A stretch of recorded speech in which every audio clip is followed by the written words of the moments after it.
Questions, discussions, interventions de toutes sortes sont ouvertes maintenant. Any questions, comments?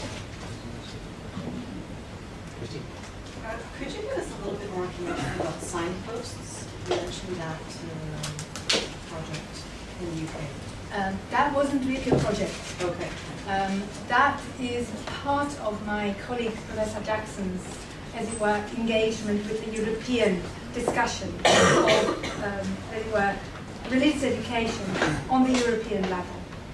And this document has, it's basically, I mean, I've scanned it so far, read line by line. But what it does is, it brings together the various aspects that are relevant for religious education at the European level. And of course that's already where the problem starts, because we have different ways of doing RE according to which country you're in. And that depends on how religion, church and state have interacted with one another, and how that has changed over the histories. But Signpost tries to, as it were, unfurl all that and says, yes, we have all this disparity, but there are still common themes. And there are still common aspects that RE can do in every country, except perhaps, well, even France, although France doesn't have RE, but there are areas in the curriculum in France where it can do RE.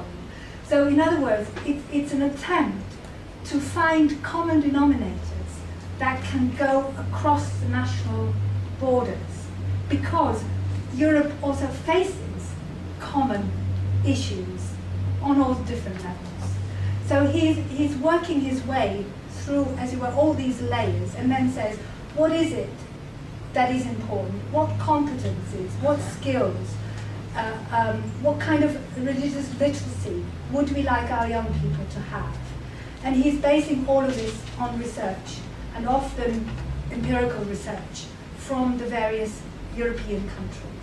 So that's why I think it's a good starting point if somebody wants to get a handle on some of the issues in the European context, because it brings it all together, and then you can decide where your reading wants to go from there. And it's just been published, so, and it's a European Council publication. But if you have trouble, just email me and I can send you the details. Ready? Okay, I've got one question for you. I'd like if you could elaborate on the Trojan horse syndrome and talk about what the social effects are in a school where there's a predominant there's a religious dominance. What happens to the minority, you know? I mean, I'm not really thinking too much about what they're thinking about it. I'm thinking more about what is the school as a social structure.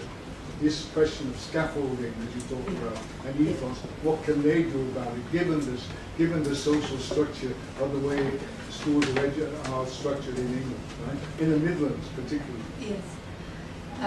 I feel a bit out of my depth in terms of talking about the Trojan horse affair, because I haven't followed it closely. And it is it is also an emerging, as it were, situation. And there's lots of there is some contradiction in the reports about what is actually going on. There have been fake letters and fake documents circulating, apparently. So I'm slightly at sea with what really is at issue. What I do know is that it is very interesting to hear that there is a number of schools, it's about, I think, half a dozen schools, could be more, that are, I think most of them are academies, that have a predominantly Muslim pupil body. They get inspected by the so-called Ofsted, Her Majesty's inspection regime, and get, if you like, a clean bill of health. The Ofsted criteria are good school without something like that. They were in the high category, good schools, praising the way that they integrated the different constituencies in terms of pupils within the schools. A few months later, it is the sort of opposite is being said about these schools. Now, to me, this is a puzzle, How can a school change that fast? So I don't know. The accusation is, or the accusation is that through the governing body, there is an extremist undermining, hence the Trojan horse imagery, of those schools in terms of spreading extremist Islamic propaganda. I don't know, I think the jury is still out. And I mean, we've been trying to go into schools in Birmingham to do other research. The schools are so nervous about anybody being in the school other than the people who belong there or who are there because they need to be there for a particular reason or have high authority to be there. So the doors have been closing in the last months on us. So we cannot even go and find out.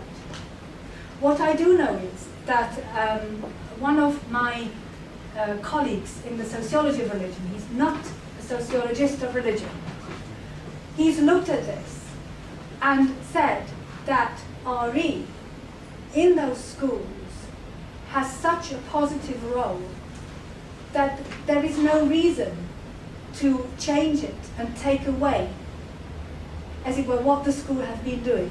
What's been happening with the academies is that if you have a pupil body that is whose majority is not, if you like, a Christian of any denomination, or put it differently, if you have 90% of pupils coming from an Islam background, the schools they are legally obliged to have assemblies or an act of worship regularly, once a week. If they have a pupil body that is 90% Muslim, say, they're allowed to adapt this act of worship in order to fit the pupils' backgrounds. And this is what some of the schools in Birmingham have done. That they have done it in such a way that they didn't exclude the other pupils in the school. There was still, if you like, consideration, attention paid to the rest of the community. So I think it's very tricky, and there will be lots of discussion if we ever get to the bottom of the actual, the facts. I'm not even sure we have the facts at the moment. And this is also where the ministry, the Minister of Education comes in, because the Minister of Education is no longer there, Matt Gove. He's not been very popular, and he's been pushing agendas. And one of the agendas I understand he's been pushing was the Christian agenda. So there is a mismatch there too. Okay, thank you. So I hope this helps. But Thanks a lot. Sorry. Yeah, I wonder if you could say a little bit more about what you found were, in these different schools, where students' comments and attitudes towards religious education, if you have this information at your fingertips. You mentioned it, I'd be very curious to know, were they largely positive, were they critical, how did it affect things, as far as what they said goes, their own beliefs or their negotiation of their identities, were any of them threatened by it, or? this is where it's very hard, but also very dangerous to generalize. And this is also why I specifically drew out 3 schools for comparison and contrast, because I think, say, if you look at that school in London, they said, where we live, our school, London, this is all, as it were, multi-everything. This is what we see wherever we go, whatever we do. So in other words, they breathe it and they live it. And they also knew that that school had 0 tolerance on anything that smacked of racism or anything related to racism. It wouldn't be tolerated. That didn't stop the pupils, though, of forming clusters. And of course, the clusters go according to ethnic, religious lines. And some things bring them together, like football. The boys always play football. Whoever, if you're a good footballer, you're on every team. But if you compare and contrast that with, say, a school in Wales, which is a traditional mining slate mining community, where most of the mines are closed now, where the grandparental generation was mainly Christian. No religious diversity except within the Christian denominations. So you might have, your Baptist, or apart from the Anglican, or Methodist, but so you have that. The grandparental is mainly Christian with very little diversity. The parental generation is not religious. They call themselves non-religious, atheists, whatever. So you have children not growing up in a religious tradition, yet they have the grandparental connection because it's a fairly close community, not a hugely mobile community. So they would have that connection. They do not have exposure to multi-ethnic, multi-religious. Their information from that, about that, comes from articles, magazines, media that they consume. So you can imagine the attitudes and views are quite different. There is a certain threat, there is an uncertainty, there is a lack of knowledge. I remember in one school in Wales, there was one group, they weren't sure whether it was correct to use the word black. They said, can we say black? So all of that, where in that London school you wouldn't have found that. So I think it's very hard to generalise. And yet, if you ask those pupils in that Welsh schools, what do you think about the composition of the schools? Is it right? Should you have more of this, more of that? They said, we could do more with variety. We would learn more. We would be better prepared for later life because we're bound to encounter diversity. And at the same time, there are young people there who say, if you ask them, if you go into the underground and there are people of a certain description there, would you stay in the carriage or would you get out? Would you sit next to them? I would get out, is the answer to that. So you see, it's quite... Yes, but I wasn't asking about the differences in their attitudes towards religious diversity or religion generally, but towards religious education, towards RE in their schools. Right. Yeah. Nobody said they didn't want RE, although, and in England and Wales, because that is where our, as it were, legal framework works. Scotland is different, Northern Ireland is different in terms of the RE legal side. Hang on. Parents can withdraw their children from RE, but I don't think they ever do. And young people were negative about religious education. They did say, even when they were critical, they did say we need it. We need to know about these things. And they said, well, what they were clear about was that the more discussion there is about, as it were, things to do with religion, the better. I had actually one group, can I just throw that in before we take the next question? I had one group that debated whether they should actually sort of go the normal textbook routine about learning about religion and then find out what practitioners do and how there is internal diversity within religions and within practice and whatever.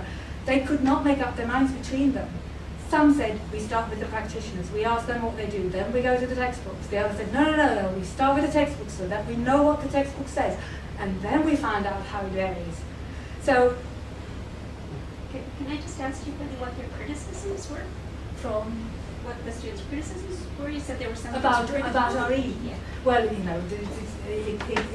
often it didn't reflect what they themselves knew from their own backgrounds. They didn't, the textbook description of their religion didn't fit with what they knew.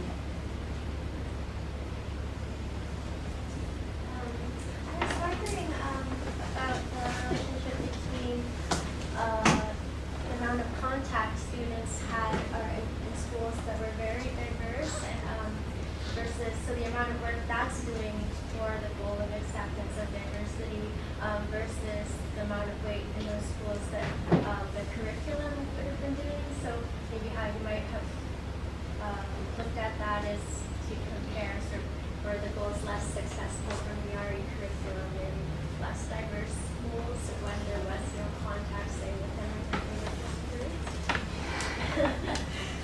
That is a good question. I I mean, ideally, should we all be on a continuum, shouldn't it?